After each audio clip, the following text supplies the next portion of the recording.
4월 25일 월요일 새벽입니다. 사모합니다. 찬양 올려드리겠습니다. 사모합니다. 몸과 마음을 다해 우리 하나님 사모합니다. 뜻과 정성을 다해 우리 예수님 사모합니다. 신령과 진정으로 우리 성령님. 오늘 하나님께서 주시는 은혜의 말씀은 사무엘하 12장 13절에서 15절 말씀이 되겠습니다. 사무엘하 12장 13절에서 15절 말씀을 봉독해 드리겠습니다. 다윗이 나단에게 이르되 내가 여호와께 죄를 범하였노라 하매 나단이 다윗에게 말하되 여호와께서도 당신의 죄를 사하셨나니 당신이 죽지 아니하려니와 이 일로 말미암아 여호와의 원수가 크게 비방할 거리를 얻게 하였으니 당신이 낳은 아이가 반드시 죽으리이다 하고 나단이 자기 집으로 돌아가니라. 우리아의 아내가 다윗에게 낳은 아이를 여호와께서 치심에 심히 앓는지라. 아멘. 오늘은 하나님을 사랑하는 자가 받은 심판과 은혜, 하나님을 사랑하는 자가 받은 심판과 은혜라는 제목으로 하나님 말씀을 상고하겠습니다. 하나님의 사랑을 받은 사람, 그리고 그 누구보다 하나님을 사랑하는 자에게도 심판이 임할까? 당연합니다. 왜냐하면 그 누구도 죄로 인한 심판을 피할 수가 없기 때문입니다. 심지어 사람은요, 그 부모나 혹은 자식의 죄로 인해서도 심판을 받을 수가 있습니다. 만약 심판을 피할 수 있다면 오직 하나님의 은혜가 임할 때 뿐인 것이죠. 부모의 죄 때문에 자식이 심판을 받고 자식 때문에 부모가 심판을 받는다. 이것을 연좌죄로 오해하시는 분도 계신데 이것은 연좌죄가 아니라 죄 오염 때문입니다. 결국 다 자기 죄로 심판을 받는 것인데 부모가 죄를 범했을 때 자식이 심판을 받는 경우는 바로 그 오염된 죄악에서 자식이 벗어나지 못했기 때문에 스스로 그 죄를 용서받으려 하지도 않고 용서받지도 못했기 때문에 그 자식까지에게도 가시에게도 심판이 많은 것이죠. 사실 저와 여러분을 포함해서 이 땅에 사는 모든 사람은요 다 죄인 아담의 후손이고 그래서 하나님의 심판을 피할 수가 없습니다.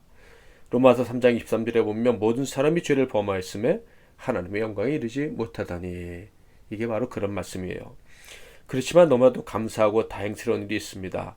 하나님을 사랑하는 자, 곧 하나님의 뜻대로 부르심을 받은 하나님의 사랑을 받은 사람은요 심판도 받지만 은혜도 같이 받게 된다라는 거예요. 당연히 하나님의 심판을 우리가 받게 되면 뼈가 아프다라는 정도로 표현이 안 될 정말 무서운 징계를 당하게 될 수도 있어요. 하나님의 은혜 때문에 심판으로 말미암아 완전한 소멸에 이르진 않지만 정말 아프게 고통을 당할 수가 있다라는 거예요. 그렇지만 하나님의 은혜가 우리에게 임하기만 한다면 우리는 그 무서운 심판과 심판으로 인한 이 벌 때문에 완전히 소멸되지 않고 다시 하나님의 영광을 높여드리며 하나님을 더 깊이 사랑하며 살 수 있는 기회를 얻게 된다 하는 것이죠. 그래서 이런 사람들에게 나타나는 특징이 있어요. 바로 진정한 사랑을 배우고 실천하며 살아가게 된다라는 것입니다. 사실 다윗은 하나님의 무서운 심판을 받기 전에도 하나님의 심판을 두려워할 줄 아는 사람이었습니다.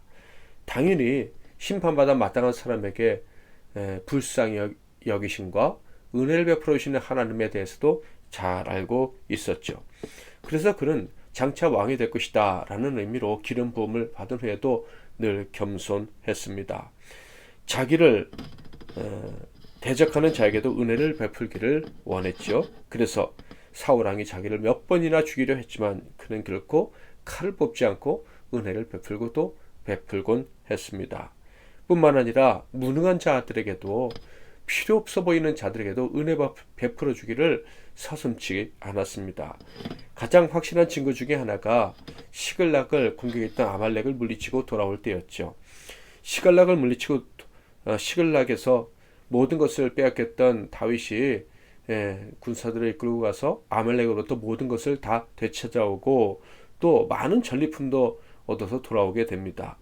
그런데 그것을 백성들에게 분배하려고 하자 이 나쁜 무리들이, 악한 무리들이, 불량배 같은 사람들이 다윗의 백성으로 다윗에 쏘아 있었는데 이런 말을 한 거예요.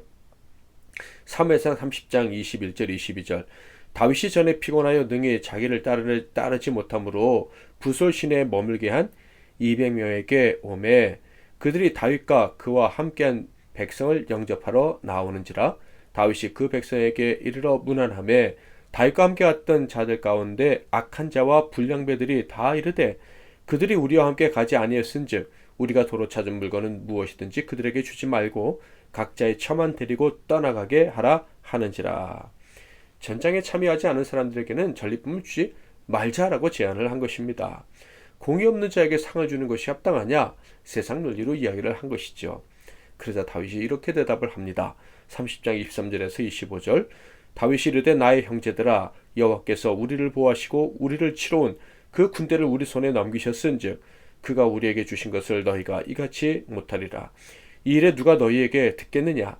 전장에 내려갔던 자의 분깃이나 소유물 곁에 머물렀던 자의 분깃이 동일할지니 같이 분배할 것이니라 하고 그날부터 다윗이 이것으로 이스라엘의 율례와 규례를 삼았더니 오늘까지 이르니라. 아멘. 다윗은 모든 백성들에게 골고루 분배하라고 명을 내렸는데 이유는 분명했습니다. 이 모든 것은 다 하나님이 주신 것이라는 거예요. 우리의 힘으로 얻은 것이 아니다 라는 것이죠. 다윗은 이 사실을 분명히 알고 있었습니다. 그러므로 사람에 따라 그 공로에 따라 나눈다는 것은 역시 맞지 않는다고 다윗은 생각하고 있었던 거예요. 우리 하나님을 모신 사람들은 언제나 은혜로 나눈다. 거저 받았으니 거저 주는 것이 우리나라의 원칙이다 하면서 이스라엘의 법으로 확정까지 해버렸습니다. 아무도 이제 이 원칙에 대해서 이의를 달지 못하게 만들어버린 것이죠. 다윗은 이미 조건 없이 은혜를 베푸신 하나님에 대해서 너무나도 기뻐하고 감사하고 감격하며 살아가고 있었던 거예요. 그래서 그는 하나님 나라를 사모했는데 바로 이러한 점 때문에 하나님 나라를 사모했을 것이다. 충분히 짐작할 수가 있습니다. 다윗에게 있어서 공의가 집행되는 나라는 그 하나님의 공의인 은혜 안에서 법이 집행되는 나라, 이것이 하나님이 말씀하신 공의의 나라라는 것을, 세상과 다른 공의가 시행되는 나라라는 것을 분명히 알고 있었던 것이죠. 과거에 모세가 감격했던 것처럼 다윗 역시도 이런 나라를 꿈꾸며 그런 나라를 만들어주신 하나님에 대해서 감사하고 감격하고 있었던 거예요. 이러한 믿음, 이러한 하나님이 원하시는 가치관이 있었기에 그는 사울의 아들 무비보셋도 사랑으로 거두었습니다. 다윗은 왕이 된 후 사울의 손자요 곧 요나단의 아들인 무비보셋이 살아있다는 것을 알게 됩니다.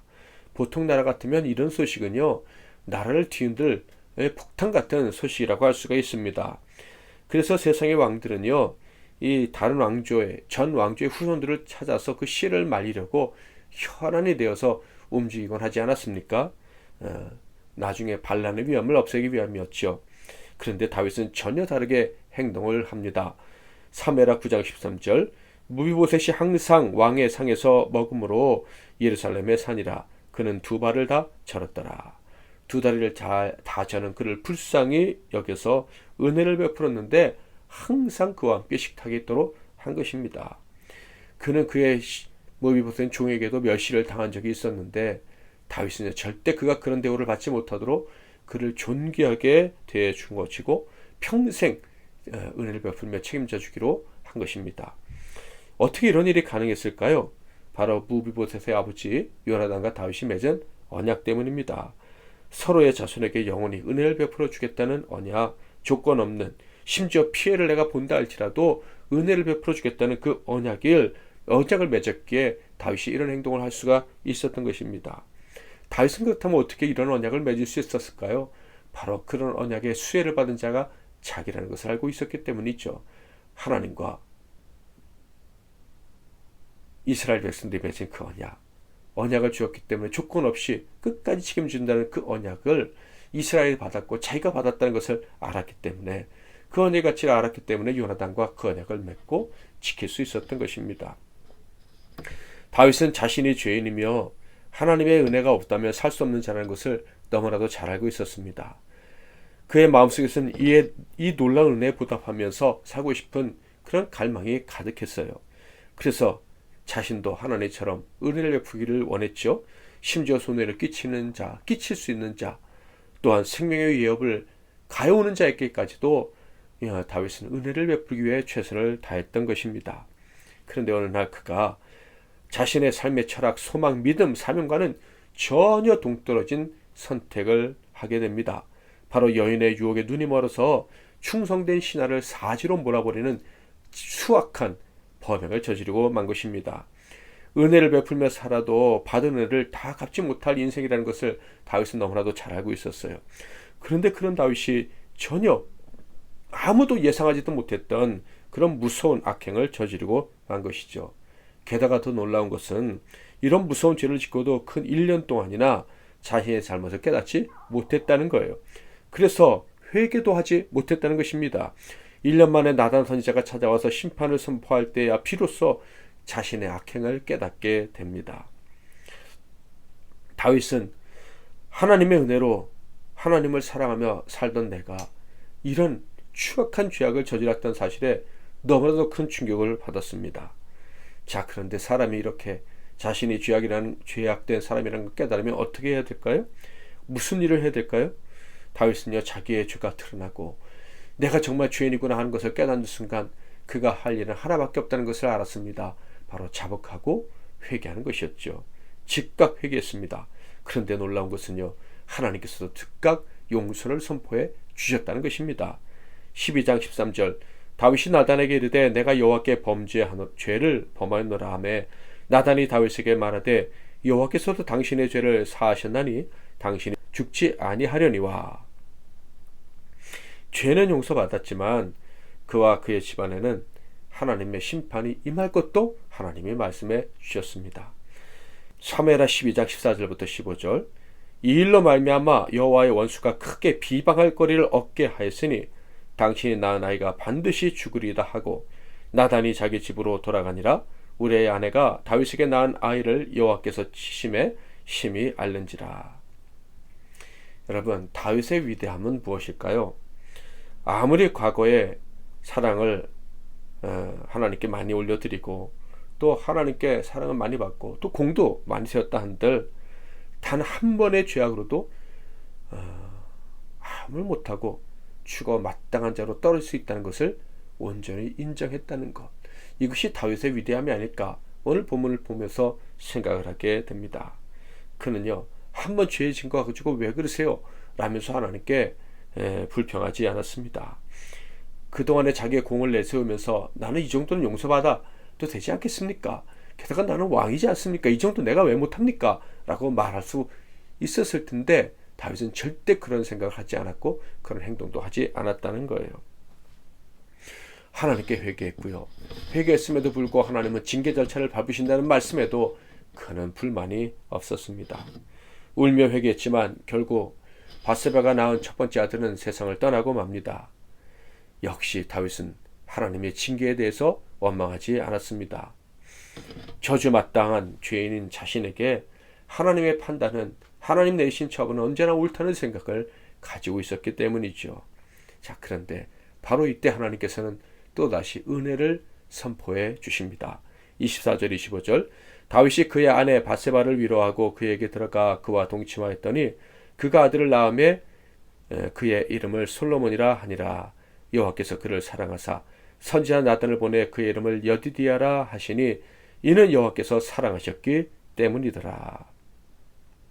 하나님은 다윗을 심판하셨지만 그러나 그의 나라가 영원하겠다고 하신 은혜로 주시는 그 언약은 또다시 지키시는 모습을 분명하게 보여주셨습니다. 여러분, 다윗이 왜 이런 무서운 죄를 짓고도 죽지 않고 살고 심지어 은혜까지 받아 누릴 수 있었다고 생각하십니까? 첫째로 그것은 하나님의 무한하신 사랑과 은혜 때문이죠. 그리고 두 번째로 하나님 편에서 봤을 때 왕으로서는 할 수 있는 일이라도 하나님이 아니라고 하시면 언제나 하나님이 옳습니다. 하나님이 아니라고 하시는데 왕으로서 왕으로 했다고 해서 그것은 옳다 인정받을 수 없고, 하나님이 죽을 자라고 하시면 죽는 것이 맞습니다. 라는 이 다윗의 겸손한 태도 때문에 그는 은혜에서 떨어지지 않고 계속 은혜를 받지 않았나라는 생각을 해봅니다.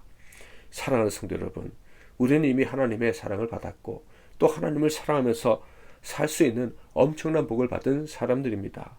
그럼에도 불구하고 우리는요, 조그만 잘못 하나라도 심판대에 설 수 있고 저주를 받을 수 있는 자라는 것을 잊으면 안 됩니다. 그래서 늘 겸손해야 될 거예요. 하나님께 상을 받을 때에나 하나님의 징계를 받을 때에나 변함없이 우리는 하나님의 사랑을 높여드리며 살아가야 될 것입니다. 어느 때에나 하나님의 은혜만을 구하며 살아가는 자가 되어야 할 것입니다. 그러면 징계받아 마땅한 그런 부족함이 우리 삶에 계속 나타난다 할지라도 하나님 우리를 은혜 안에서 머물게 하시고 은혜로 살다가 천국에 가게 하실 것입니다. 오늘도 말씀 붙잡고 기도하시고 은혜로운 하루의 삶 사시는 저와 여러분 다 되시길 바랍니다. 제가 먼저 잠깐 기도하고 여러분이 이어서 기도하시고 하루를 시작하십시오. 하나님 아버지, 우리를 사랑해 주시고 우리가 또한 하나님을 사랑하며 살아갈 수 있게 허락해 주시니 감사합니다. 하나님의 그 큰 사랑을 받았고 또 우리가 하나님을 사랑하지만 여전히 우리 안에는 죄성이 꿈틀거리고 있어서 무서운 죄악과 실수로 하나님을 아프시게 해드리고 죽어 마땅한 죄악을 범할 때가 많음을 주님 앞에 고백합니다. 주여, 또다시 우리가 회개하겠사오니 용서해 주시고, 우리가 부지 중에 지은 죄가 있다면 또 용서해 주시고, 앞으로 지을 죄도 있다면 하나님 용서해 주셔서 하나님, 이 부족하고 연약한 죄인이지만 언제나 하나님 은혜 가운데 거할 수 있도록 은혜 내려 주옵소서. 우리 자신과 우리가 사랑하는 가족들, 자손들이 우리 안에 있는 하나님의 은혜와 사랑을 다 전염받고 전수받아서 우리처럼 은혜 가운데 늘 거하다가 천국에 가는 복을 누리게 하옵소서. 예수 그리스도의 이름으로 기도하옵나이다. 아멘.